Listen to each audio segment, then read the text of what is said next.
has become a new BA। आपको याद होगा हम लोगों ने वह इंजीनियरिंग एक ग्रेजुएट का इंटरव्यू लिया था जो काफी चर्चा में रहा, जिसके 9.9 CGPA फ्रॉम IIT कानपुर था। IITs के कैंपसेस में जाता हूँ या दूसरे इंजीनियरिंग कॉलेजेस के कैंपस में जाता हूँ तो ये स्वाभाविक तौर पर देखने को मिलता है कि फर्स्ट ईयर के विद्यार्थी अभी उन्होंने इंजीनियरिंग शुरू की है और वे यूपीएससी की तैयारी की बात कर रहे हैं। आपको अपना माइंडसेट, अपना पर्सपेक्टिव बनाना पड़ता है। इसका मतलब है कि आपको प्रिपरेशन स्ट्रेटेजी में कभी कभी डिसएडवांटेज हो सकती है क्योंकि आप इंजीनियरिंग बैकग्राउंड से हैं। ऐसे ही थोड़ा बहुत टाइम मैनेजमेंट को लेकर भी समस्या हो सकती है। Hello friends, please sit down में आपका स्वागत है। आपने अक्सर हमें यह सवाल पूछते हुए सुना है कि जब सामने कोई इंजीनियर आके बैठता है और हम पूछते हैं कि आप इंजीनियर होने के बावजूद सिविल सर्विसेज में क्यों आ रहे हैं, या फिर इसी के दूसरे रूप आप लोगों ने महसूस किए होंगे जब सीसेट की परीक्षा हुई तो काफी शोर मचा कि सीसेट की परीक्षा ऐसा लगता है मानो केवल इंजीनियर्स के लिए डिजाइन की गई थी। मैंने सोचा क्यों ना इस पर आपसे थोड़ी लंबी बातचीत की जाए। हम ये समझने की कोशिश कर रहे हैं कि क्या B Tech has become a new BA. क्या ऐसा हुआ है? कम से कम सिविल सर्विसेज के परिदृश्य में यह सवाल बहुत महत्वपूर्ण हो गया है। बहुत बार बीए के विद्यार्थी, जो लोग लिबरल साइंसेस, लिबरल आर्ट्स से आए हुए विद्यार्थी होते हैं, वे अक्सर ये शिकायत करते हैं कि सर अब तक सिविल सर्विसेज में हम लोगों की के हिसाब से परीक्षा आती थी, उसी हिसाब से तैयारी होती थी, लेकिन अब एक बहुत बड़ा तबका ऐसा है जो कि इंजीनियरिंग कर कर आया है और उसके बाद वह सिविल सर्विसेज की परीक्षाएं दे रहा है।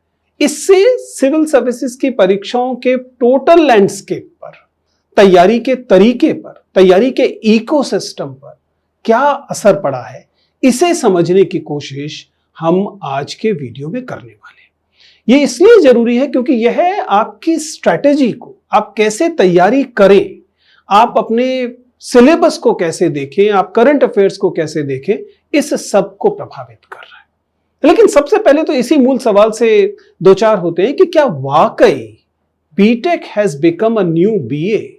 क्या ये एक नॉर्मल ग्रेजुएशन जैसा हो गया है? जैसे पहले लोग बीए करते थे, 12th की तो स्वाभाविक जो हायर डिग्री थी वो बीए थी, अब क्या बीटेक हो गई है? और फिर ऐसा क्या है कि बीटेक किए हुए लोग बजाय इंजीनियरिंग की दुनिया में जाने के सरकारी नौकरियों की तरफ आ रहे हैं? सिविल सर्विसेज तो एक तरह की सरकारी नौकरी है, लेकिन हमें एसएससी में ऐसे लोग दिखाई दे रहे हैं जो बीटेक करके आए हैं, हमें अन्य परीक्षाओं में, सरकारी नौकरियों में बीटेक किए हुए लोग दिखाई दे रहे हैं। क्या वजह है? वजह के स्तर पर आपको एक बड़े स्ट्रक्चर को समझना पड़ेगा। अगर आप देश की करंट एम्प्लॉयमेंट लेवल को देखें तो 25 साल से कम उम्र के लोगों में 42% अनएम्प्लॉयमेंट देखने को मिलती है। स्वाभाविक है कि इसका मतलब है कि जॉब मार्केट में पर्याप्त जॉब नहीं है, भले ही जो लोग जॉब सीकर्स हैं उनके पास स्किल्स या ट्रेनिंग हो भी। और दूसरी बात यह भी है कि हमें यह समझना पड़ेगा कि ऐसा भी हो रहा है कि जो लोग बीटेक करके आ रहे हैं उनकी बीटेक की डिग्री दरअसल शायद उन्हें इक्विप ही नहीं कर रही है कि वे एक अच्छे इंजीनियर बन सके।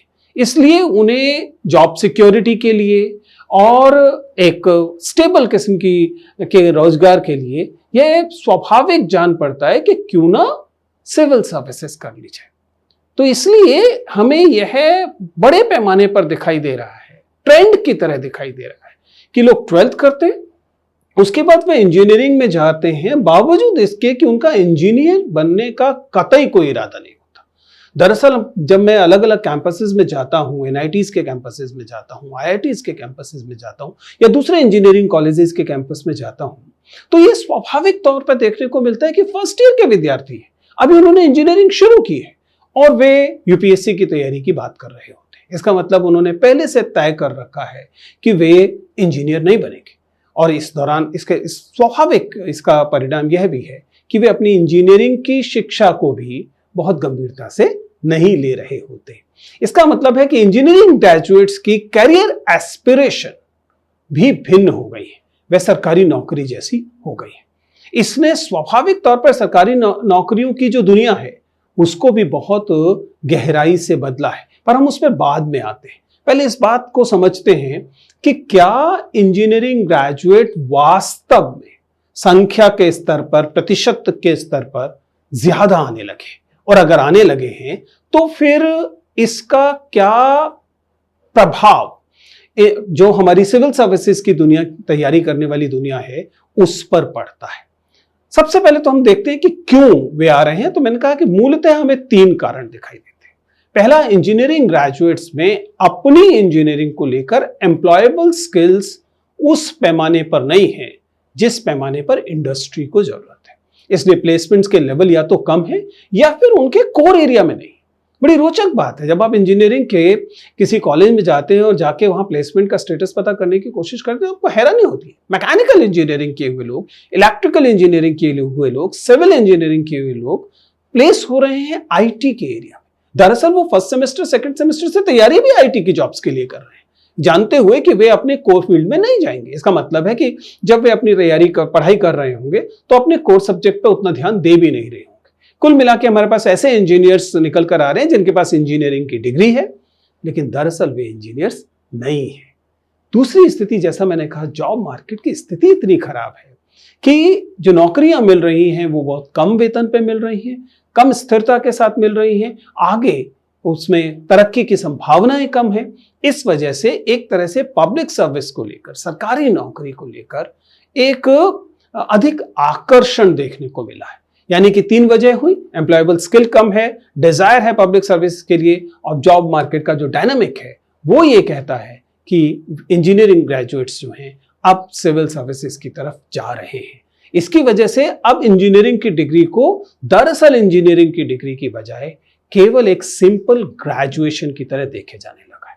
अगर हम न्यू एजुकेशन पॉलिसी की बात करें तो आप जानते हैं कि न्यू एजुकेशन पॉलिसी ने तो यह लगभग तय कर दिया है कि अब सामान्य डिग्री भी, बीए, बीएससी जैसी डिग्रियां भी 4 ही साल की होने वाली है। इसका मतलब है कि यहां से निकले हुए ग्रेजुएट्स और इंजीनियरिंग कॉलेजेस से निकले हुए ग्रेजुएट बराबर मात्रा में समय देकर आएंगे। इसलिए अब हमें इंजीनियरिंग की डिग्री को शायद एक सामान्य डिग्री की तरह लेना शुरू करना पड़ेगा। अब आते हैं उस महत्वपूर्ण सवाल की तरफ जिसकी वजह से हम यह वीडियो बना रहे हैं कि यदि वह जो कॉर्पस था, यदि वह जो पूरी संख्या थी जो अपीयर हो रही थी सिविल सर्विसेज में, उसमें पहले 10% इंजीनियर्स होते थे और आज 60 या 65% इंजीनियर्स होने लगे हैं, तो इससे क्या फर्क पड़ने वाला है सिविल सर्विसेज की तैयारी के इसके? यानी कि जो सिविल सर्विसेज की तैयारी का जो तरीका है, उसका जो कुल मिलाकर स्ट्रक्चर है, उस पर, उसका जो पूरा इकोसिस्टम है, उस पर क्या फर्क पड़ेगा? पहली बात तो चलिए इंजीनियरिंग ग्रेजुएट्स की तरफ से सोचते हैं। यदि आप इंजीनियरिंग करके आए हैं और आपने ये मन बनाया है कि आपको सिविल सर्विसेज की तैयारी करनी है और आप एक अच्छे इंजीनियर थे, आपने ठीक ठाक पढ़ाई की थी, तो आपको क्या क्या चैलेंजेस पेश करने अब सामने आएंगे। आपको याद होगा हम लोगों ने वह इंजीनियरिंग एक ग्रेजुएट का इंटरव्यू लिया था जो काफी चर्चा में रहा, जिसके 9.9 CGPA फ्रॉम IIT कानपुर था। उसके बावजूद वे 4थी अटेम्प्ट में, हालांकि बहुत अच्छे रैंक के साथ वे सेलेक्ट होते हैं, लेकिन ये अगर हम इसे एक हांडी के चावल की तरह समझ लें, यानी कि इसे हम एक रैंडम सैंपल समझे, तो इसका मतलब है बहुत सारे इंजीनियर्स ऐसे हैं जो सिविल सर्विसेज या सरकारी नौकरी के लिए परीक्षाएं देते हैं, लेकिन उनकी जो मूल डिग्री होती है, इंजीनियरिंग की डिग्री, वो कई बार सहायता करने की जगह एक बाधा की तरह आती है। ये कौन से चैलेंजेस हैं जो सिविल सर्विसेज में जो एस्पिरेंट्स हैं, अगर उनका बैकग्राउंड इंजीनियरिंग का है तो उन्हें पड़ते? देखिए, सबसे पहली सी बात तो ये है कि वे जो डिग्री हासिल करके आ रहे हैं लिबरल आर्ट्स या लिबरल साइंसेस के विरुद्ध, वह डिग्री टेक्निकल डिग्री है, स्पेशलिस्ट डिग्री है। उनका एप्टीट्यूड भी बहुत बार टेक्निकल हो चुका होता है, जबकि यहां पर परीक्षा की अपेक्षा जनरल है, क्योंकि जो नौकरी है वो भी जनरलिस्ट की नौकरी है और जो परीक्षा का स्टैंडर्ड है वो भी जनरल स्टडीज से डोमिनेटेड है। इसलिए जब टेक्निकल से जनरल स्टडीज में ट्रांजिशन करना पड़ता है, उन्हें अपने आप को बदलना पड़ता है, तो उन्हें काफी परेशानी होती है। और कई बार उनकी जो टेक्निकल एप्टीट्यूड होता है वो इस जनरल स्टडीज की समझ में, जब उन्हें इतिहास को पढ़ना है, जब उन्हें समाज को समझना है, जब उन्हें राज व्यवस्था, पॉलिटी को समझना है, तो कभी कभी वह दिक्कत करता है। दिक्कत इस मायने में नहीं करता कि उन्हें फैक्ट्स याद नहीं होता, फैक्ट्स तो उन्होंने इंजीनियरिंग में भी याद किए थे, वो यहां भी कर लेते, लेकिन उनके बीच इंटर रिलेशनशिप ड्रॉ करना और एक ब्रॉडर पर्सपेक्टिव से देखना, यदि वे एक अच्छे इंजीनियरिंग के विद्यार्थी रहे थे तो कई बार वह दिक्कत उन्हें आती है। इसलिए अगर आप इंजीनियरिंग ग्रेजुएट हैं और आप सिविल सर्विसेज की तरफ विचार कर रहे हैं तो केवल क्या पढ़ना है पर ही बदलाव मत लाइए, कैसे पढ़ना है इस पर भी थोड़ा बदलाव लाइए, क्योंकि जनरल स्टडीज और स्ट्रेंथ ऑफ मटेरियल एक तरीके से नहीं पढ़े जाते हैं। जनरल स्टडीज को ठीक आप वैसे ही नहीं पढ़ सकते जैसे आप सेमीकंडक्टर को पढ़ते थे अपने इलेक्ट्रॉनिक्स की क्लास में, या सिमिलरली जैसे आप कोडिंग को सीखते थे वैसे ही ज्योग्राफी को नहीं समझा जा सकता, उसकी मांग थोड़ी सी अलग होती है। तो एक चुनौती तो इस लेवल पर होती है। दूसरी चुनौती सामान्यतः देखने में आती है कि ये जो इंजीनियरिंग ग्रेजुएट्स आते हैं ये तैयारी की स्ट्रेटेजीज को लेकर इंजीनियरिंग कॉलेजेस में भिन्न तरीके से तैयारी करते हैं। हम सभी जानते हैं कि अब इंजीनियरिंग कॉलेजेस में रिगर थोड़ा सा कम हुआ है। टॉप के 2-4 इंजीनियरिंग कॉलेजेस को छोड़ दीजिए, आईआईटीज को और पुराने वाली एनआईटीज को अगर आप छोड़ दें तो आप पाएंगे कि अधिकांश इंजीनियरिंग कॉलेजेस में अब इंजीनियरिंग रिगर में कुछ कमी आई। रिगर मतलब परिश्रम जिस तरह से कराया जाता है उसमें कुछ कमी आ रही है। वो इस वजह से भी आ रही है क्योंकि बहुत बार बहुत अच्छे वीडियोस, बहुत अच्छे लेक्चर्स देश के और दुनिया के तमाम अच्छे प्रोफेसर्स द्वारा यूट्यूब पर मिल रहे होते हैं, और इंजीनियर्स बजाय लेबोरेटरी में और वर्कशॉप में और लाइब्रेरी में समय खपाने के इन यूट्यूब वीडियोस के माध्यम से अपनी इंजीनियरिंग की डिग्री कर रहे होते हैं। आज सेशनल या सेमेस्टर एंड सेमेस्टर एग्जामिनेशन है, उससे 2 दिन पहले 1.5 दिन पहले आपने इंपॉर्टेंट वीडियोस की प्लेलिस्ट दोस्तों में आपस में शेयर की और उन वीडियोस के आधार पर आप परीक्षा देकर आ गए और आप पास भी हो गए। अब मैं इंजीनियरिंग कॉलेज में आपको क्या करना चाहिए वह बताने के लिए तो एक अलग से वीडियो की जरूरत पड़ेगी, तो उसे तो छोड़ देते हैं। लेकिन ये जो स्ट्रेटेजी आपकी परीक्षा पास करने की आप हासिल करते रहे, यह सिविल सर्विसेज में काम नहीं आ पाती। सिविल सर्विसेज को आप केवल वीडियोस के आधार पर क्लियर नहीं कर सकते, आपको अपना माइंडसेट, अपना पर्सपेक्टिव बनाना पड़ता है। इसका मतलब है कि आपको प्रिपरेशन स्ट्रेटेजी में कभी कभी डिसएडवांटेज हो सकती है क्योंकि आप इंजीनियरिंग बैकग्राउंड से हैं। ऐसे ही थोड़ा बहुत टाइम मैनेजमेंट को लेकर भी समस्या हो सकती है, पर इसका मतलब ये बिल्कुल नहीं है कि इंजीनियरिंग ग्रेजुएट्स को ये परीक्षा नहीं देनी चाहिए। जैसा हमने कहा कि अब अगर आप इंजीनियरिंग ग्रेजुएट हैं और सिविल सर्विसेज की परीक्षा दे रहे हैं तो अपनी इंजीनियरिंग को एक सामान्य ग्रेजुएशन की डिग्री मानिए। अगर ऐसा है तो जाहिर है कि कुछ फायदे भी उस डिग्री के हो रहे होंगे। अगर कोई दिल्ली विश्वविद्यालय से या जवाहरलाल नेहरू यूनिवर्सिटी से पढ़कर आया है और उसे इस अपनी डिग्री से कुछ फायदे होते हैं, तो जाहिर है कि इसी किस्म के कुछ फायदे आपको भी अपनी डिग्री से हो रहे होंगे। वे फायदे क्या हैं? इसमें सबसे पहले तो आपको ये समझना पड़ेगा कि चूंकि आप इंजीनियरिंग की डिग्री से आ रहे हैं, चूंकि आपने पहले इंजीनियरिंग की हुई है, इस कारण आप चाहें या ना चाहें, आपको वो पसंद थी बात या नहीं पसंद थी, लेकिन इस वजह से आपके अंदर एक किस्म की एनालिटिकल एबिलिटी आती है। अगर आप पिछले कुछ सालों के सीसेट की परीक्षाओं को देखें तो आप पाएंगे कि एक तो प्रीलिम्स मुश्किल हुआ है और दूसरा इस प्रीलिम्स में क्लियर करने वाले लोगों में इंजीनियरिंग बैकग्राउंड के लोगों की संख्या अपेक्षाकृत अधिक है, आनुपातिक रूप से ज्यादा दिखाई देती है। क्यों? क्योंकि वह एनालिटिकल एबिलिटी जो उन्होंने इंजीनियरिंग कॉलेजेस में हासिल की थी वह कम से कम प्रीलिम्स के लिए तो बहुत ही कारगर चीज है, बहुत महत्वपूर्ण चीज है। मैथमेटिकल एबिलिटी भी है, एनालिटिकल एबिलिटी भी है, साइंस एंड टेक्नोलॉजी की नॉलेज भी है, ये आपको फायदा करती है। इसलिए ऐसा नहीं है कि आप इंजीनियरिंग बैकग्राउंड से आए हैं तो आपको केवल डिसएडवांटेजेस होंगी, कई मामलों में वह एडवांटेजेस भी हैं। इनफैक्ट कई बार तो ये एडवांटेजेस इतनी ज्यादा दिखाई देती हैं कि लिबरल आर्ट्स, लिबरल साइंसेस से जो पढ़कर आए वे विद्यार्थी इस बात से आहत दिखाई देते हैं। मुखर्जी नगर में हमें बाकायदा विरोध प्रदर्शन करते हुए विद्यार्थी दिखाई देते हैं कि इंजीनियरिंग के विद्यार्थी केवल प्रीलिम्स क्लियर कर रहे हैं, हम लोगों का नंबर ही नहीं आ रहा। अब हम बात करते हैं कि ये तो बात थी इंजीनियरिंग ग्रेजुएट्स की। जो लोग लिबरल साइंसेस, लिबरल आर्ट्स से आए हैं और उन्हें कंपटीशन में इन इंजीनियरिंग ग्रेजुएट्स को देखना पड़ रहा है, क्या उनके लिए भी तैयारी के ढर्रे में किसी बदलाव की जरूरत है? तो देखिए दो चीजें। पहली बात, ईमानदारी रखिए। अपनी अब तक की यात्रा पर दोबारा से विचार कीजिए और अब किसी और को बताने की जरूरत नहीं है, खुद अपने आप को बताइए। एक ईमानदार आकलन दीजिए कि आपने ग्रेजुएशन कितनी गंभीरता से की थी।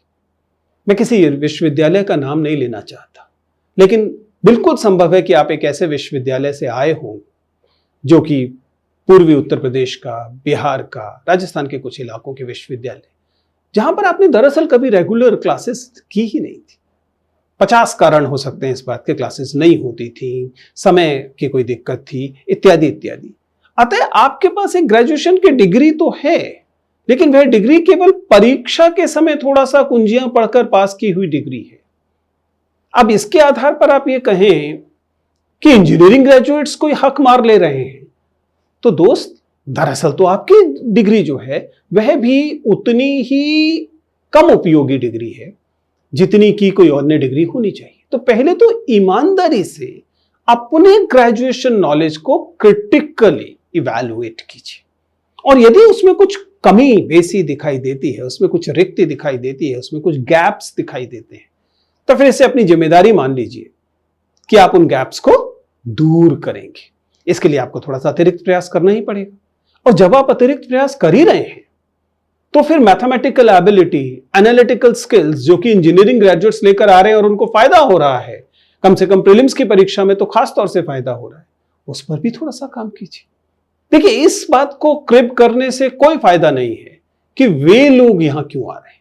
जाहिर है कि उनका हक है, पहली बात, और दूसरी बात, जिस वजह से देश की अर्थव्यवस्था उन्हें इन सरकारी नौकरियों की तरफ धकेल रही है, उस अर्थव्यवस्था की वैसी हालत करने में इन युवाओं का कोई योगदान नहीं। उसके लिए तो आपको नीति का सवाल, राजनीति का सवाल उठाना पड़ेगा कि क्यों ऐसी स्थिति है कि 25 साल से कम उम्र के आयु के लोगों में बेरोजगारी का स्तर 40% से ज्यादा है। अगर ऐसा होगा तो जाहिर है कि जहां नौकरी मिल पाएगी, जहां अच्छा और स्थिर रोजगार मिल पाएगा, वहां लोग आएंगे, भले ही वह उनके कोर एरिया की नौकरी हो या न हो। तो एक बड़ा नीतिगत जो सवाल है वो अपनी जगह पर है, लेकिन विद्यार्थियों को, युवाओं को जाहिर है कि एकदम हक है कि जहां सर्वश्रेष्ठ रोजगार मिल सकता है वे उसके लिए कोशिश कर रहे होंगे। इसलिए उनके आने की वजह से यदि आप 4 चीजों में आपको लगता है कि अतिरिक्त मेहनत करने की जरूरत है, तो दोस्त कीजिए, इसके अलावा कोई और तरीका है नहीं। तो अंत में जो मैं आप लोगों का आह्वान करने की कोशिश कर रहा हूं वो ये है कि इस बात को समझिए कि ये जो इकोसिस्टम अब नया बना है, जिस इकोसिस्टम में पहले की तरह केवल इतिहास और राजनीति विज्ञान से पढ़े हुए विद्यार्थी कुछ अतिरिक्त लाभ की स्थिति में होते थे, वह अब नहीं है। अब ये बात बिल्कुल सच है और हम लगभग दावे से कह सकते हैं कि that B Tech has become a new BA. इसका मतलब है एक सामान्य डिग्री की तरह उसे लीजिए और वहां से वो 4 अगर कौशल आप हासिल करके लाए हैं, उसमें 4 और कौशल जोड़िए और उसके आधार पर इस परीक्षा के लिए अपने आप को तैयार कीजिए।